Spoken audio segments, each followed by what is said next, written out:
Why won't your organisation engage in peace talks with the Israelis? You don't mean exactly peace talks, you mean capitulation, surrendering. Why not just talk? Talk to whom?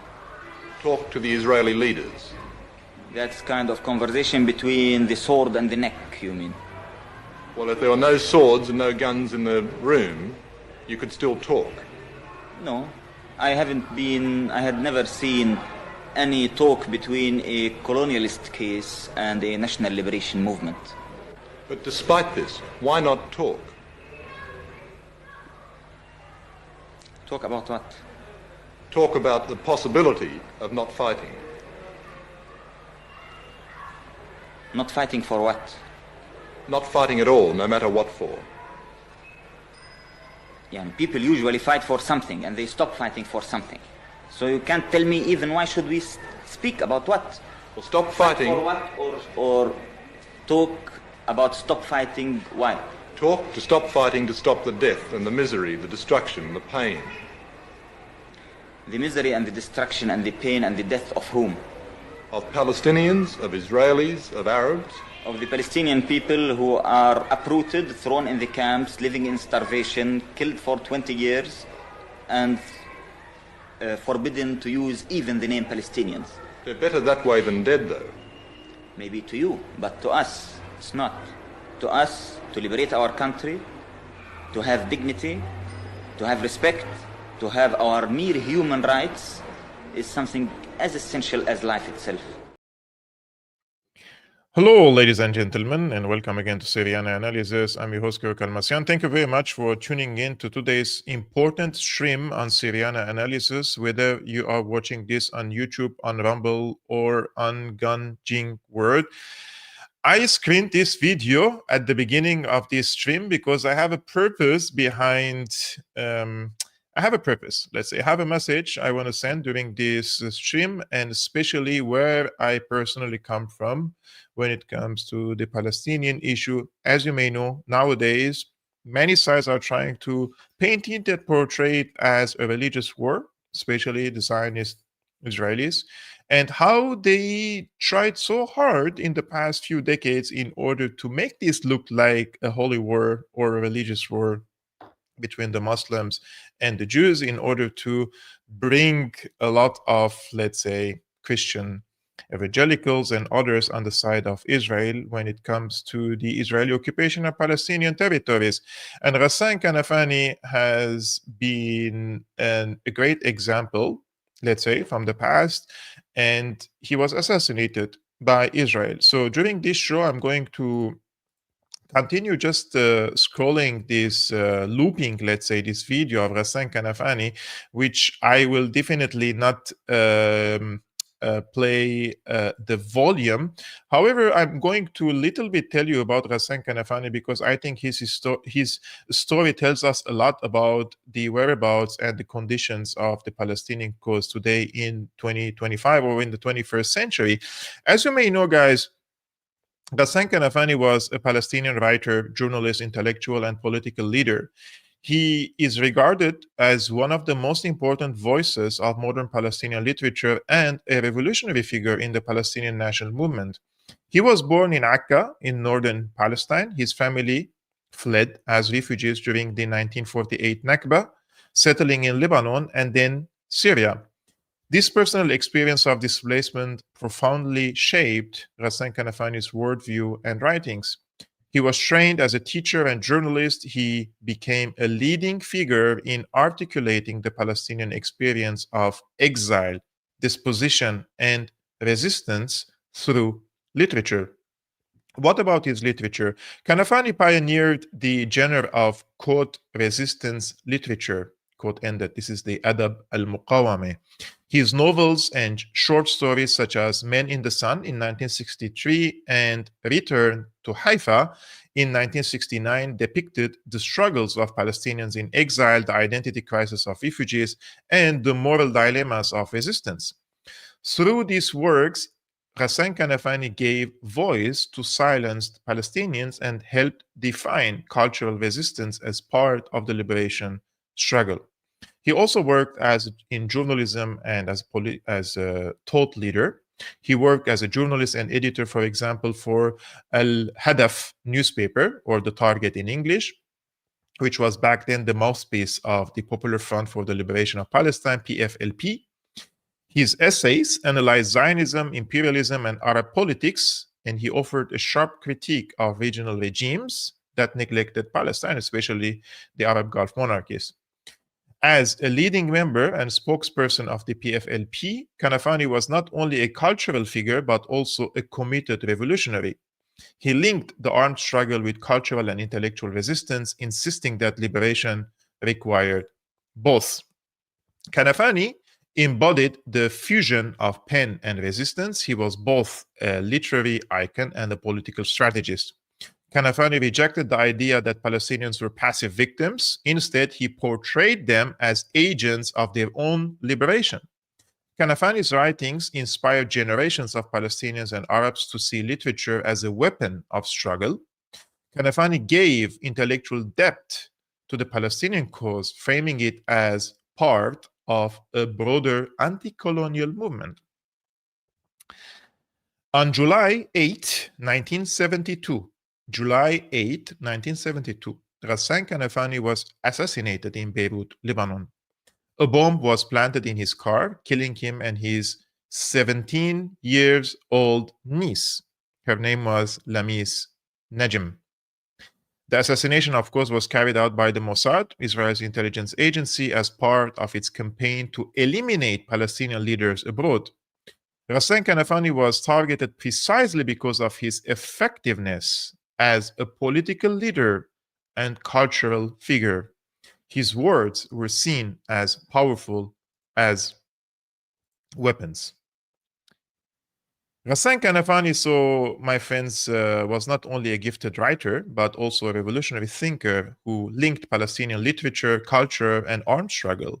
His assassination by Mossad symbolized how threatening his voice was to Israel's efforts to silence the Palestinian narrative. Today, Ghassan Kanafani remains a symbol of cultural resistance and martyrdom in the Palestinian struggle.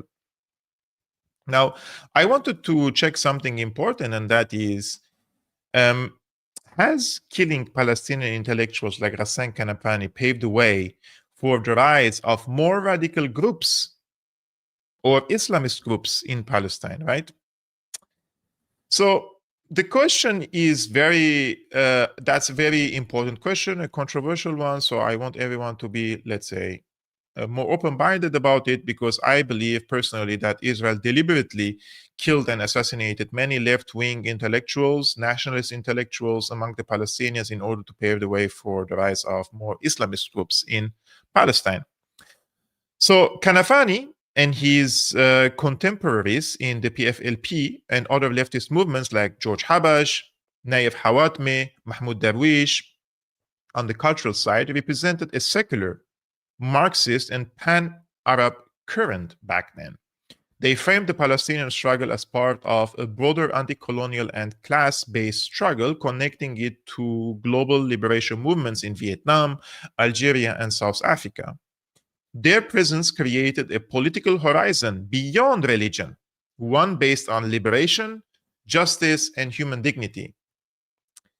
Israel, therefore, systematically assassinated Palestinian leaders, particularly writers, artists, journalists, and secular leftist figures. For example, Israel assassinated Ghassan Kanafani, as we said, in Beirut in 1972.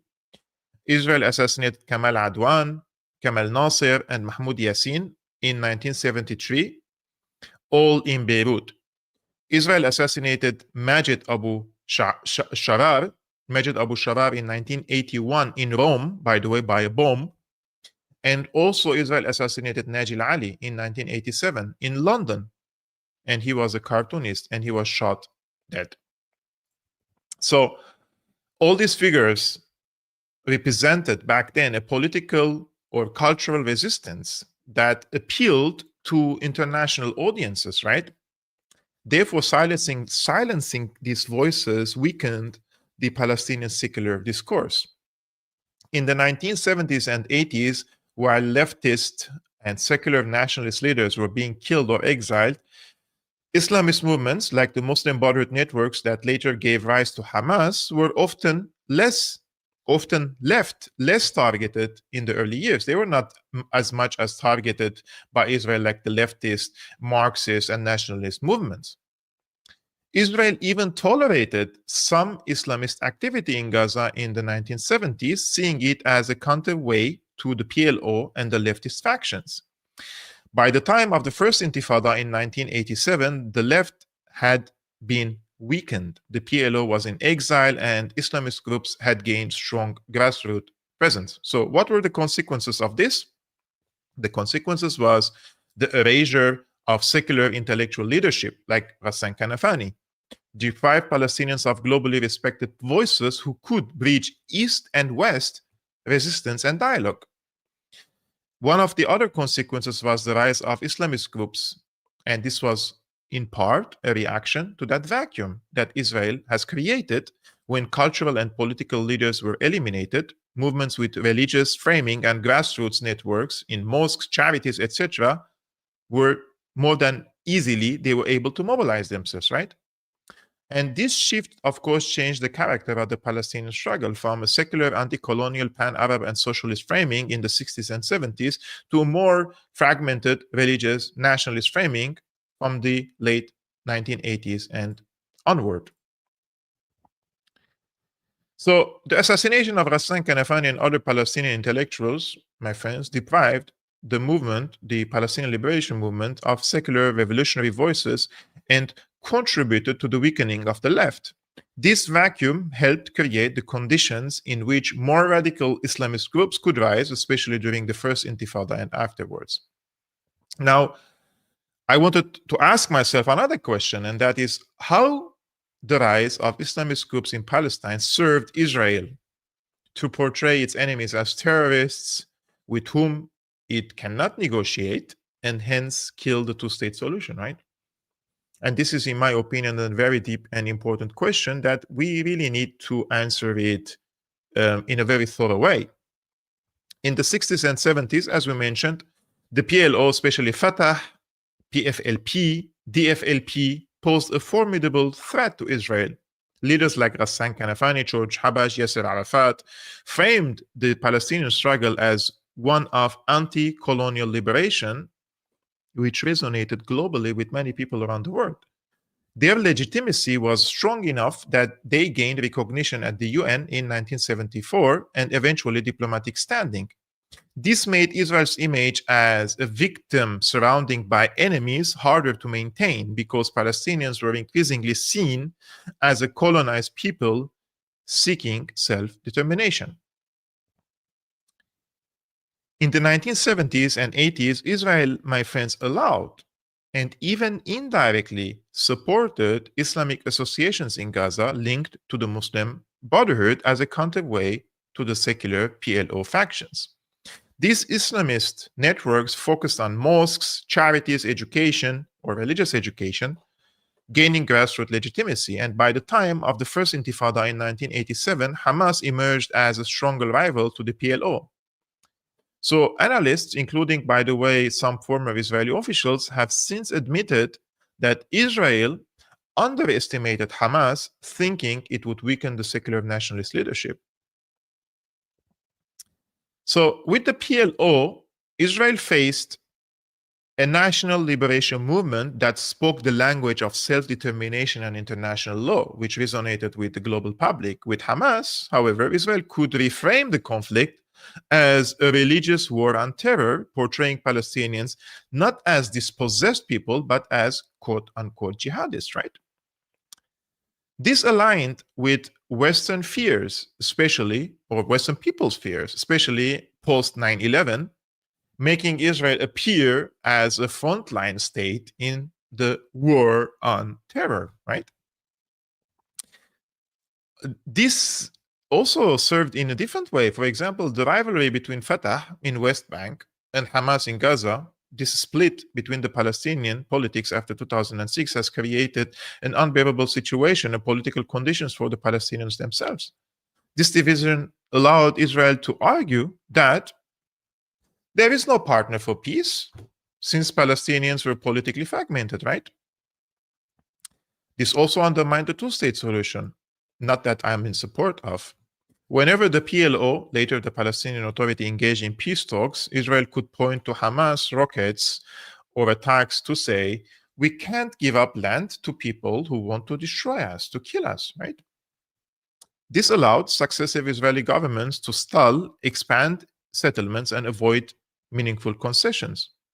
Over time, Israel shifted from negotiating a two-state solution to entrenching a one-state reality of occupation, settlements, and blockade, while blaming Palestinian division.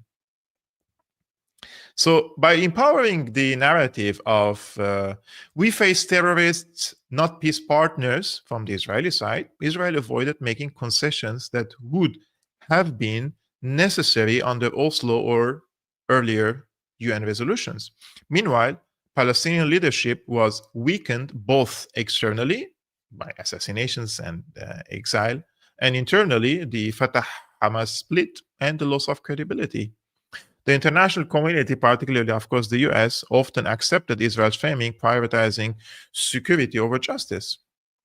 So the rise of Islamist groups in Palestine unintentionally and at times deliberately served Israel's strategic interests. It fragmented Palestinian politics.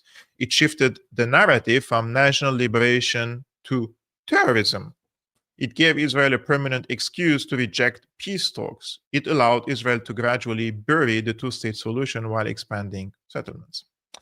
So I wanted to show you, to talk about a little bit Ghassan Kanafani, because I think this is still relevant today.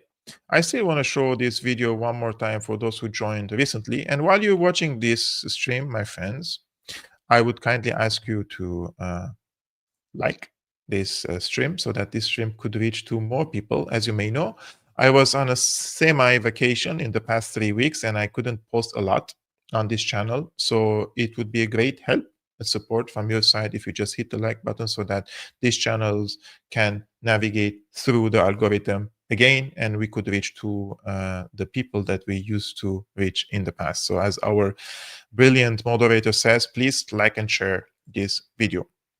I'm going to show this video one more time just for us to understand what type of person Palestinians have lost by the assassination of Ghassan Kanafani. Why won't your organization engage in peace talks with the Israelis? You don't mean exactly peace talks, you mean capitulation, surrendering. Why not just talk? Talk to whom? Talk to the Israeli leaders. That's kind of conversation between the sword and the neck, you mean? Well, if there were no swords and no guns in the room, you could still talk. No, I had never seen any talk between a colonialist case and a national liberation movement. But despite this, why not talk? Talk about what? Talk about the possibility of not fighting. Not fighting for what? Not fighting at all, no matter what for. Yeah, people usually fight for something and they stop fighting for something. So you can't tell me even why should we speak about what? Well, stop fighting. For what? Or talk about stop fighting, why? Talk to stop fighting, to stop the death and the misery, the destruction, the pain. The misery and the destruction and the pain and the death of whom? Of Palestinians, of Israelis, of Arabs. Of the Palestinian people who are uprooted, thrown in the camps, living in starvation, killed for 20 years, and forbidden to use even the name Palestinians. They're better that way than dead, though. Maybe to you, but to us, it's not. To us, to liberate our country, to have dignity, to have respect, to have our mere human rights, is something as essential as life itself.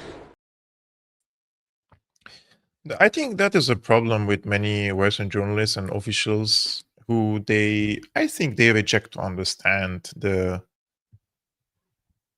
position of people in the region, especially those who were uprooted from their land and they were sent and pushed into refugee camps for decades. Many Palestinians lived in refugee camps for decades. Still, in Lebanon, for example, and in other places, they live in very miserable conditions. And I think that the assassinations of the left-wing nationalist, Marxist, socialist leaders in Palestine has paved the way for the rise of more Islamist groups, which Israel used this as an opportunity to tell the world, look, these Muslims are terrorists and they are coming after us because we are Jews and they want to kill us. But before that, they couldn't do that because the people who were carrying out the armed struggle against the Israelis were coming from a place where they said this is a liberation movement. They have spoken the language of the international public, especially the language of the revolutionary groups in Vietnam, in Latin America, in South Africa. This is against an apartheid. We are colonized, and this is a fight against a fight for the right of self-determination, right? But once this literature is gone, and more Islamist language and literature has replaced, and especially after 9/11, Israel can easily call everyone terrorist. And if the people carrying out the armed struggle against the Israelis are all terrorists, according to the Americans and the Israelis, then these people don't have the right to resist and carry out the armed struggle, right? And in the propaganda warfare, I think it works in favor of Israel. But today I was on RT International on Crosstalk, and we discussed two things I wanted to raise two things which I believe are very important before I tell you what happened with this so-called Trump deal for Gaza. I think the damage of reputation that Israel has received after October 7 is too big to be repaired. No amount of money, no amount of PR, no amount of hasbara could fix the image of Israel. Israel is seen as a pariah state almost all around the world. Even among politicians and officials who support Israel, they know what Israel is doing. But they do it anyway for their own calculations, for financial reasons, for ideological reasons, because Israel is fighting terrorism, because they believe that in a Judeo-Christian alliance, all these blah, blah, blahs. But deep inside, everybody knows what Israel is doing there. It's a deliberate destruction of the Palestinian statehood, identity, presence of the Palestinians as an ethnic group, right? And that's why there is an ICJ case against them.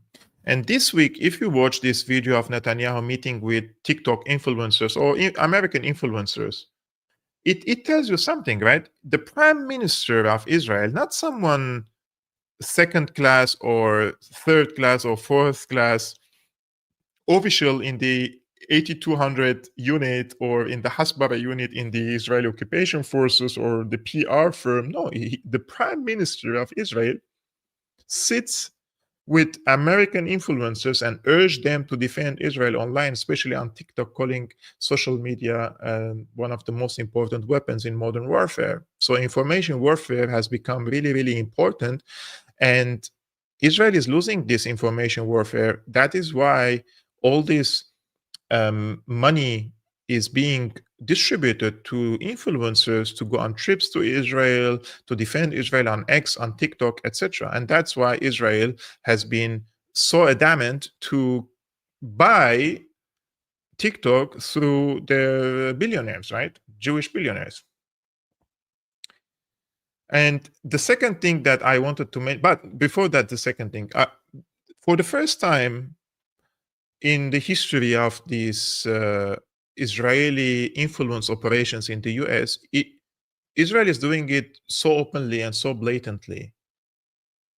And many people are asking why Israel is doing that so blatantly and so openly. And I think the answer lies in it's the deliberate provocation of Americans and non-Americans and telling them the following, that you should hate us even more. Many Americans now hate Israel because Israel is draining American economy, sending them into endless wars, and they say the AIPAC has hijacked our foreign policy, and I have disagreed with them a lot because I believe Israel and the US are two organs of the same empire. But let's suppose they are correct, and some people believe there is a rift between the US and Israel in the Middle East, all this stuff. Why Netanyahu is doing it so blatantly? Because these hardcore far-right Zionists thrive on anti-Semitism. When there is anti-Semitism and when there is a hatred against the Jewish people for being Jews, this serves them to present themselves as victims, and this serves them to mobilize the people of, let's say, the Jewish people all around the world to accept whatever Israel is doing, because the threat is existential.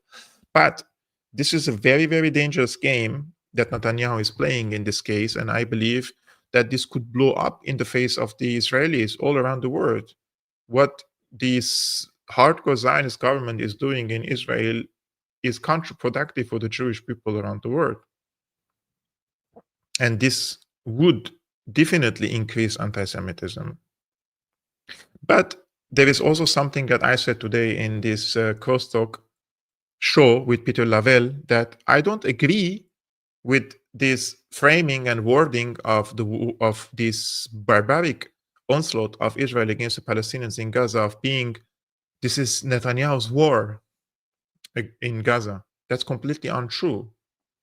The same way they say the unprovoked Russian invasion of Ukraine, right? You heard it probably a million times since 2020, 2022. This is the same thing they continue saying. This is Netanyahu's war because they want to blame this person if things go south. But this is not Netanyahu's war. This is the war of the Zionists. This is the war of Israel. This is the war of America. And Netanyahu is implementing this. The predecessors of Netanyahu, have they accepted the two-state solution? Have they given the Palestinian statehood? Have they dismantled the settlements in the West Bank? No. All prime ministers and all officials in Israel, left, center, right, whatever, in all this political spectrum, they have all done the same thing. They have built settlements, they have gone into wars, and they have waged airstrikes. But the difference between Netanyahu and his predecessors is the pace, the intensity, and the speed. Netanyahu came and he believes in speeding up the ethnic cleansing and the genocide against the Palestinians. The predecessors were more on a slow process, right? In a few decades, they will build all the settlements. They will bring many Jewish settlers from all around the world and settle them in the West Bank, and they will kill the two-state solution. But Netanyahu has accelerated this, and this has created lots of backlash for Israel, against Israel, and against the Jewish people all around the world. That's the difference between Netanyahu and his predecessors, basically, when it comes to how they treated the Palestinians, right? Now, let's talk about this so-called deal that Trump has proposed, or he's trying to impose on the Palestinians. And while you're watching, guys, I kindly would really appreciate it if you just hit the like button, thumbs up as you're watching, so that this stream would reach to more people. So this is the plan published on the US official websites, on all social media platforms. I have summarized the plan, guys, for you. What are the core principles of this plan? First, de-radicalization and demilitarization. Gaza must become a quote-unquote terror-free zone. Hamas and other factions will dismantle. They will disarm, and the tunnels and the weapons will be dismantled and play no role in governments. So they claim that Gaza must become a terror-free zone. Hamas and other factions will disarm, dismantle tunnels, weapons, and play no role in governance. Humanitarian relief and reconstruction. Immediate large-scale aid, infrastructure repair, and economic revitalization under international supervision. Governance transition. Gaza to be run temporarily by a technocratic Palestinian committee overseen by a new quote-unquote board of peace chaired by Trump, including international figures like none other than Tony Blair. Under the Palestinian Authority, reforms until the Palestinian Authority reforms and can take over. Yeah, this is like inshallah in the future. Governance transition. Gaza to be run temporarily by a technocratic Palestinian committee, as we said, and this is overseen by a new board of peace chaired by Trump, including international figures like Tony Blair. What about the hostages and prisoners exchange? Israel withdraws in stages once hostages are returned. In exchange, Israel releases thousands of Palestinian prisoners and remains under a ratio formula. There is one point that speaks about amnesty or safe passage. Hamas members who disarm may receive amnesty, or leave Gaza safely. And then they would hunt them, right? When they leave Gaza Strip, they would hunt them all around the world. Security arrangements. International stabilization force. A US-led multinational force to secure Gaza, train Palestinian police, and coordinate with Israel, Egypt to prevent arms smuggling.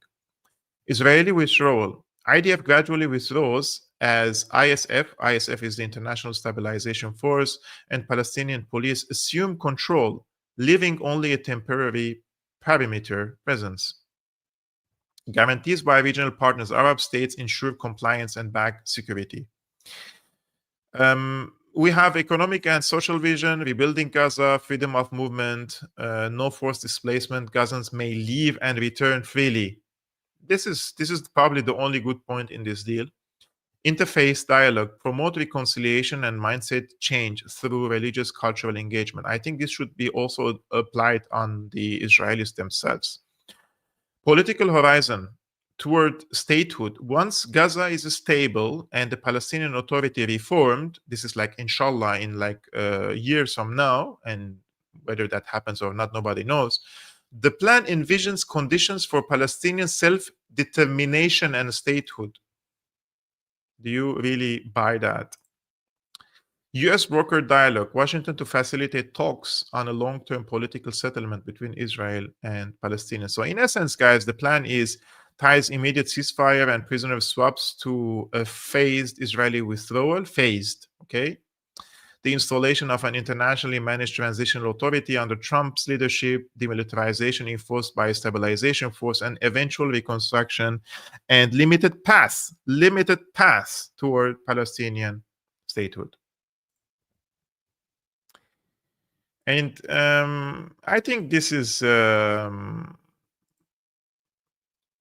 truly delusional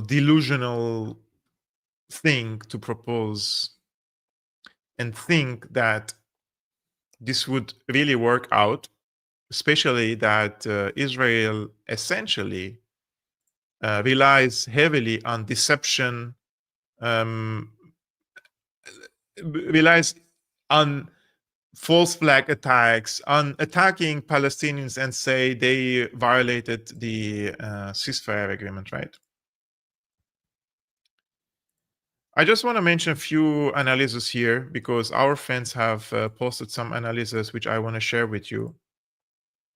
One of which is our friend whose name I cannot mention because apparently he is blacklisted on YouTube, and every time somebody hosts him, he loses his channel or his channel gets demonetized. So I'm not going to mention his name, but you can see his name is written here. The Trump-Netanyahu Gaza ceasefire announcement is another trick, Robert says. The takeaways here are that the Iran war is close and there is a total rejection of Palestinian statehood. Not only has Hamas not been presented with any proposal, the Palestinian Authority has been sidelined as well. Imagine like you're proposing a deal for the Palestinians and the Palestinian political parties or even the military factions are absent. Meaning this is a counter to the European Saudi initiative outlined in the recently adopted UN New York Declaration that pushes for Palestinian statehood. Europe's proposal would be get out of jail, free card for Israel, and also demand total demilitarization of Gaza. Yet the prospect of the Palestinian Authority taking over at least make it somewhat logical, and the end goal is clearly a two-state solution, although the state they advocate for is just a collection of demilitarized Bantustans who are under de facto Western control with democracy banned. What we can take from Trump's vague waffling, the 21-point plan, and other details leaked to the media is that this is not a serious proposal. A serious proposal would have been presented to Hamas first, not that I support Hamas, but they are the main player in Gaza, before being publicly announced in this way as a threat. Israel claims it has agreed to the deal, yet there is no detailed plan that would pave the way to making all the major points work, including reconstruction, how disarmament would work, aid distribution, how long Israel would take to withdraw, etc. Also, they say all Israeli captives will be returned in 72 hours. So what is there then in place to stop Israel from simply violating the agreement again, as they did earlier this year when we had a much more detailed and phased ceasefire? Addressing every point would be useless right now, however, as this isn't about peace or even a ceasefire, as on the ground the Israeli tanks are inside Gaza City.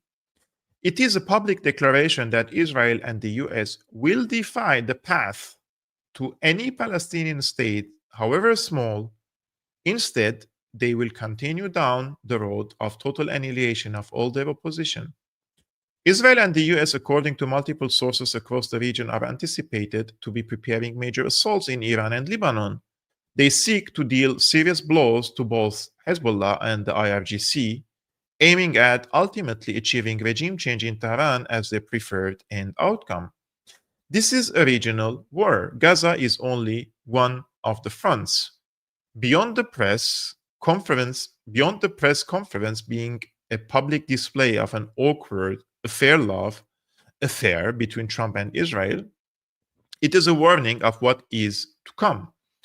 Note that over the past few days, all kinds of anonymous sources have been claiming to the Israeli media that Trump has been pressuring Israel and is fed up, etc.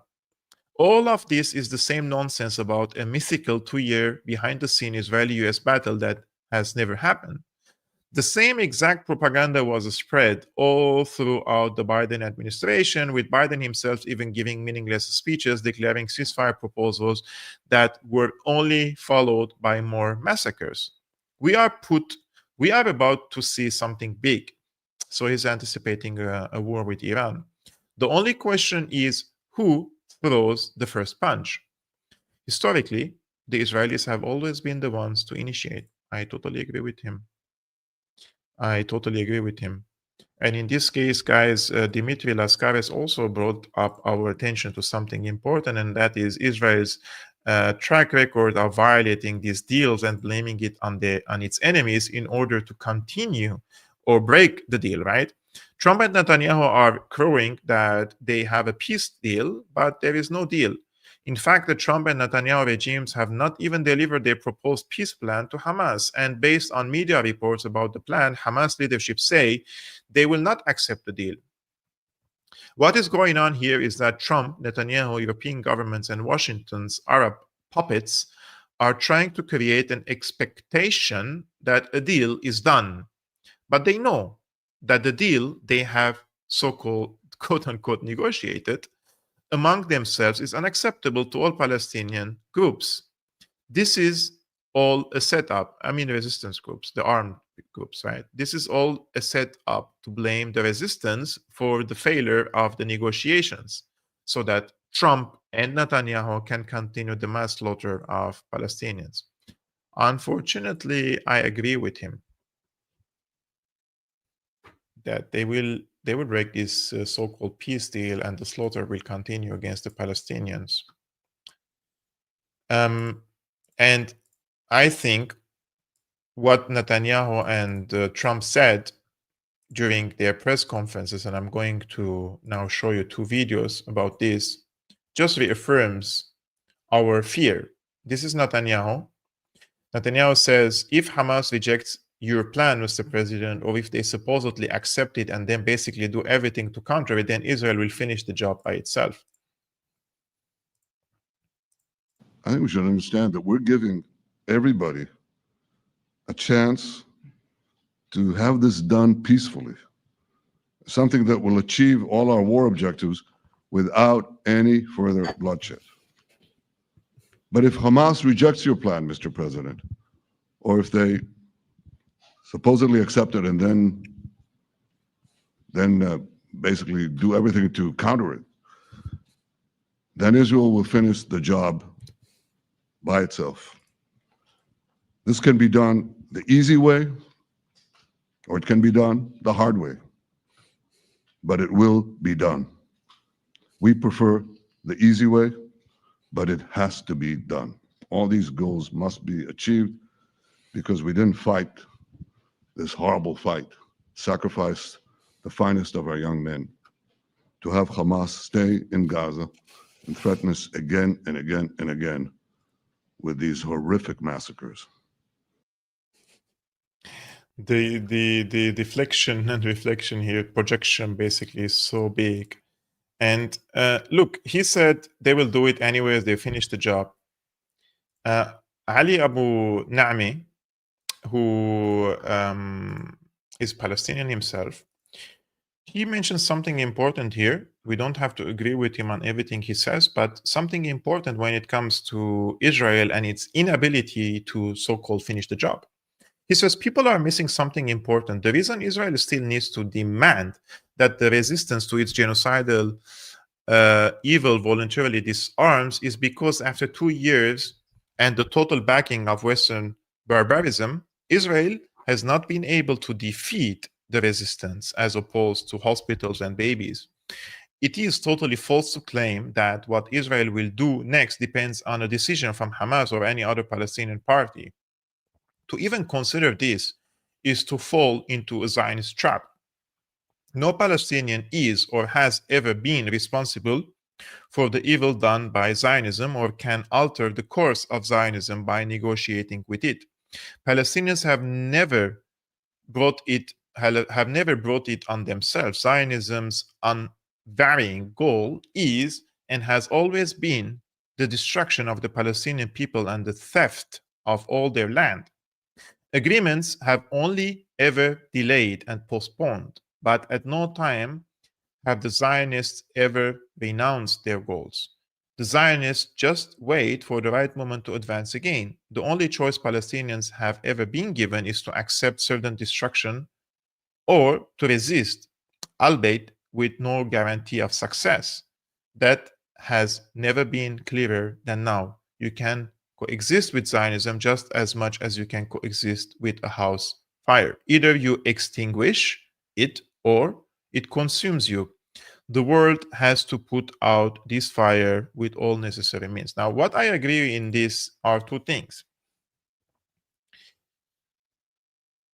Despite our position of Hamas, you agree, disagree, you're in the middle, you're passive, you're in supportive, you're objecting, you're against Hamas, it doesn't matter.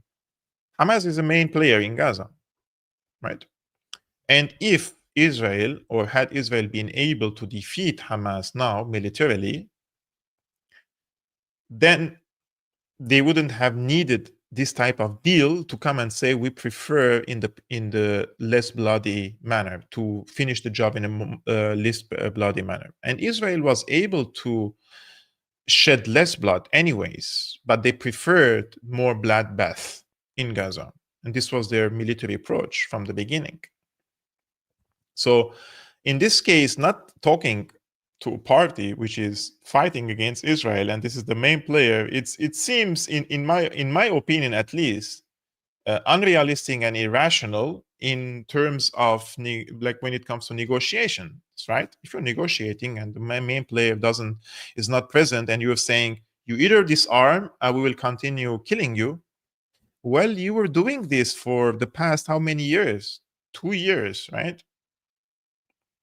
And if you were able to defeat them militarily, you could have done that by now. But you couldn't. So why would I disarm myself voluntarily? I'm just asking questions, right? I think that's one point. The second point is all successive Israeli governments, as Ali Abu Na'meh says, they were part of committing ethnic cleansing against the Palestinians. Every house, every settlement built on a Palestinian territory is an ethnic cleansing of a Palestinian family or a group of Palestinian families. But Netanyahu is doing it in a broad daylight. Netanyahu is doing it also killing. He's not only ethnically cleansing, he's also genociding the Palestinians, right? In broad daylight. So, of course, Netanyahu is worse than the predecessors, but the predecessors were not innocent. The Nakba didn't start today. Nakba started in 1948. And there were 700,000 Palestinians basically living in villages, towns, and cities. And in 24 hours, they became refugees and kicked out of their homes. You, as a human, an American, a German, Dutch, Australian, New Zealand, whatever race, ethnicity, color you are, if you wake up the second day in the morning and you and your family and your community and your people are all displaced forcefully through force, and you become refugees for 10 years, 20 years, 30 years, I think, in my opinion, now I'm not an expert in psychology, don't quote me on this, but I think you may also want to fight back. That's very simple. Regardless of what the book says, regardless of what they claimed 3,000 years ago, God promised them all these things. For you, it doesn't make sense, right? If just for an argument's sake, this is not a true scenario, this is nothing, it has nothing to do with the Hinduism. Just for an argument's sake, I'm just bringing up an example. If the Hindus came to your doorstep and said, our religion says 3,000 years ago that this land, this plot belongs to me because God promised me this land, and these people came, let's say, from 3,000, 4,000, 5,000 kilometers, and sometimes 10,000 kilometers away, first you will laugh at their faces, but if they come with a gun, if you don't have a gun, first you may flee for your life, but then you will try to search for a gun to come back to your home. I think that's a universal thing. I think that's what the history of humanity is about, right? Many people start fighting back, basically, because of this situation. And this is not, as we mentioned, about how volatile is this deal, because Trump also said the same thing, right? Trump also said that if Hamas rejects the deal, which is always possible, as you know, BB, you have our full backing to do what you would have to do. A lot of our leaders are here, our great Vice President, Susie Wiles, Steve Witkoff, Jared Kushner. They've been so involved in this process. I don't think anybody else could have done it or even come close, but it's we're right there. We're right there. First time in thousands of years, I think you can probably say, if you really look into it, if you study back, if you're a scholar, you would say thousands of years. Israel would have my full backing to finish the job of destroying the threat of Hamas. But I hope that we're going to have a deal for peace. And if Hamas rejects the deal, which is always possible, they're the only one left. Everyone else has accepted it. But I have a feeling that we're going to have a positive answer. But if not, as you know, BB, you'd have our full backing to do what you would have to do. So, if you understand the mentality of Israel, if they have planned the Patriot attack for many, many years, right?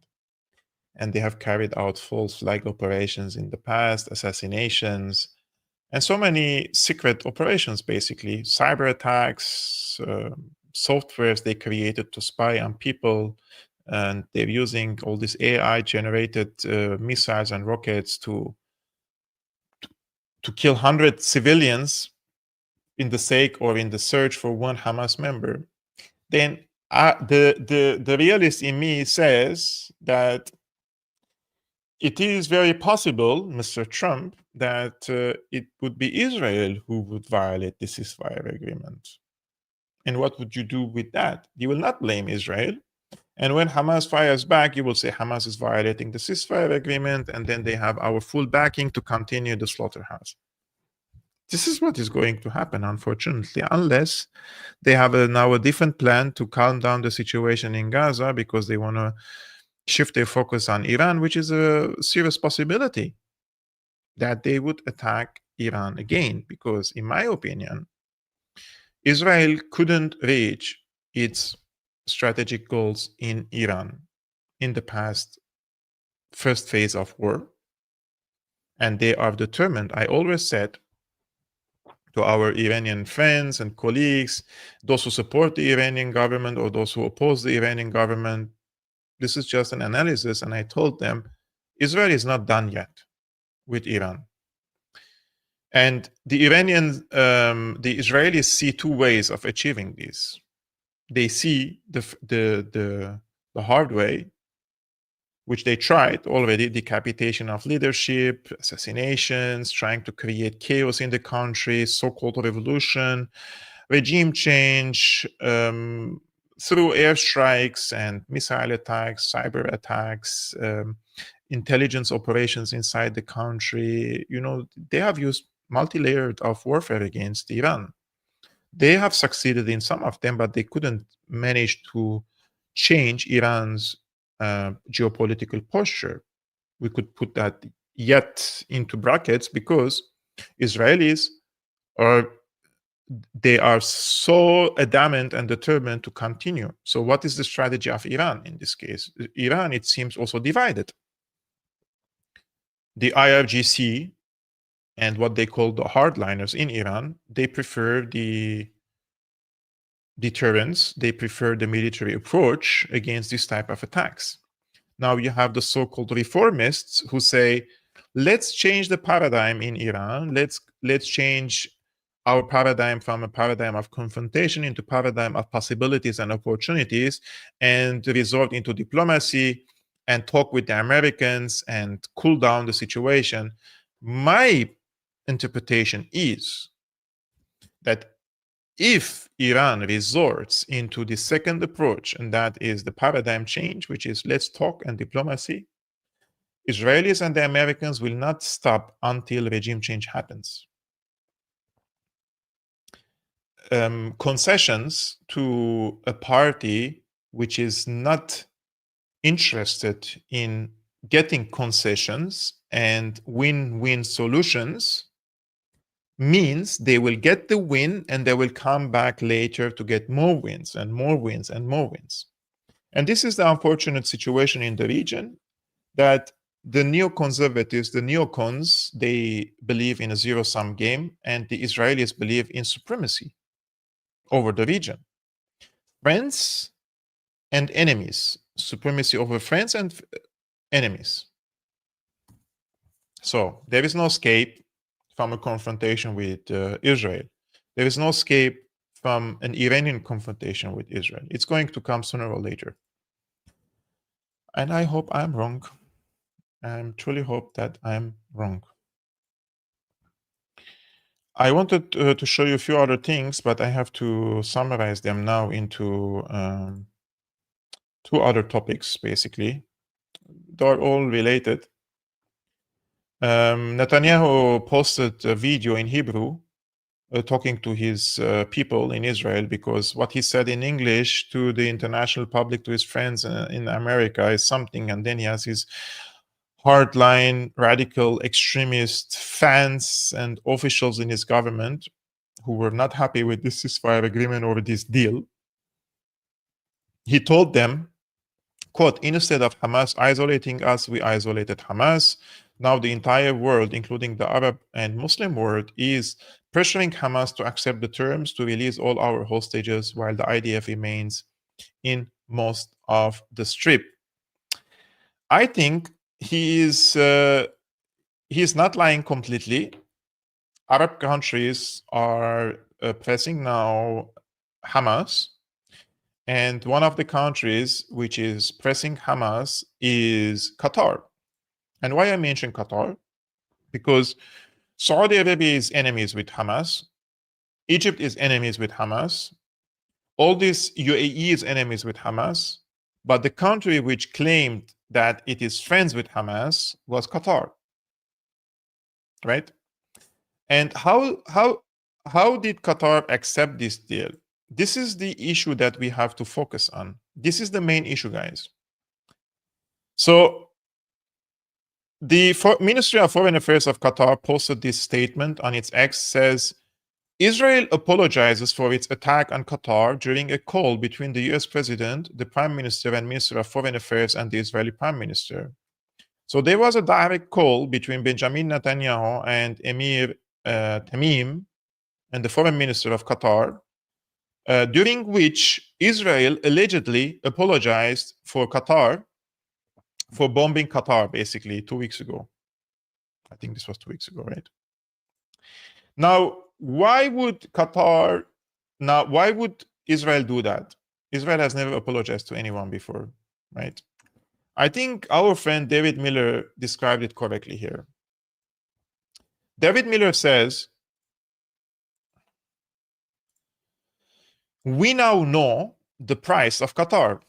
All it took for the quote-unquote mediator to hand over Gaza to Jared Kushner and Tony Blair was for Trump to engage in a kayfabe apology PR stunt with Netanyahu after the Israeli colony had bombed Doha.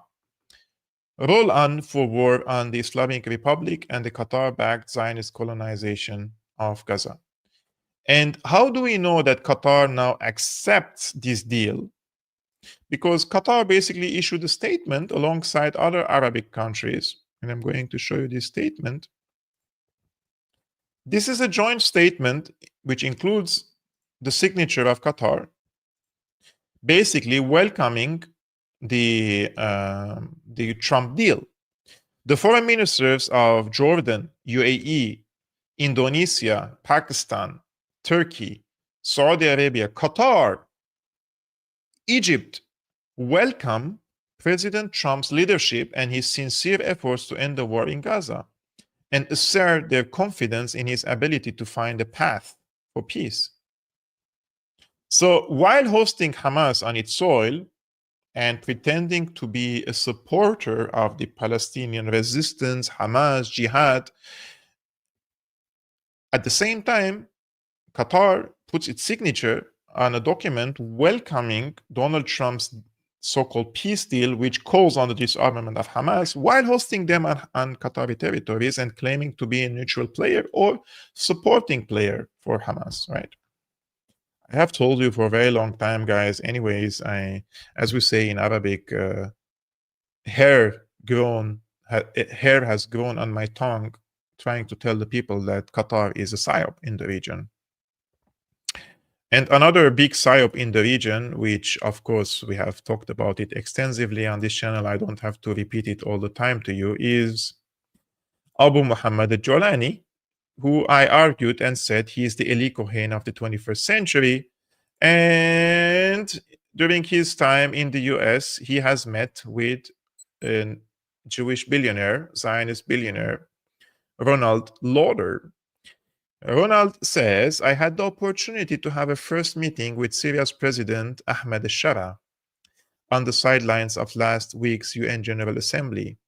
We had, look at this, we had a very positive discussion about normalization between Israel and Syria. This is the guy who came on the program of liberating Palestine. And David Miller correctly says again, and there you have it, for 14 years we told you what the regime change war on Syria was about and who was running it. It is incredible how many leftists and Muslims still fall for the so-called democracy shtick. The J supremacists who now occupy Damascus are laughing at you over the corpses of 500,000 Syrians, including the many thousands slaughtered by Jolani's ISIS goons just since December. Well, Mr. Dr. David Miller, some of these people live in the UK, and some of these people are have played an instrumental role in propagandizing the Arab and Muslim people. And I would like to mention one name because he attacked me several times on his X account. And I believe that, for example, Dili Hussein,